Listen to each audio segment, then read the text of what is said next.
অদৃশ্য শক্তিৰ মাতত চলিছে এখন বিদ্যালয়। বিদ্যালয়খন আছে বটদ্ৰৱাৰ এটা দুৰ্গম অঞ্চলত। বহা।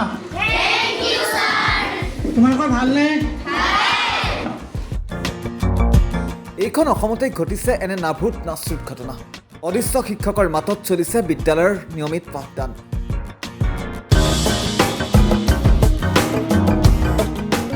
শিক্ষকৰ অভাৱত বটদ্ৰৱাৰ সোণখাৰীৰ ৰূপজ্যোতি মুক্তাব বিদ্যালয়ত এইদৰে লাউড স্পীকাৰৰ সহায়ত কৰা হৈছে পাঠদান। বহা। তোমালোকৰ ভালনে? হয়, আমাৰ এইখন বিদ্যালয়ত আজি প্ৰায় 3 বছৰ ধৰি শিক্ষকৰ অভাৱ। ছাত্ৰ ছাত্ৰী বেছি। শিক্ষকসকলৰ অভাৱত ছাত্ৰ ছাত্ৰী আগবাঢ়ি যোৱাটো বহুত কষ্ট হৈ আছে।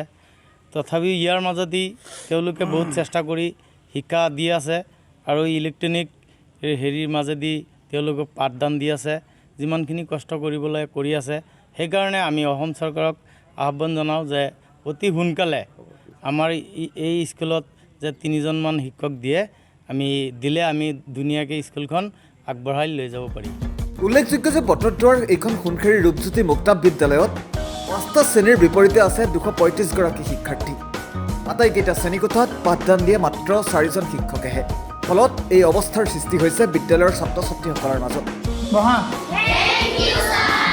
তোমালোকৰ ভালনে?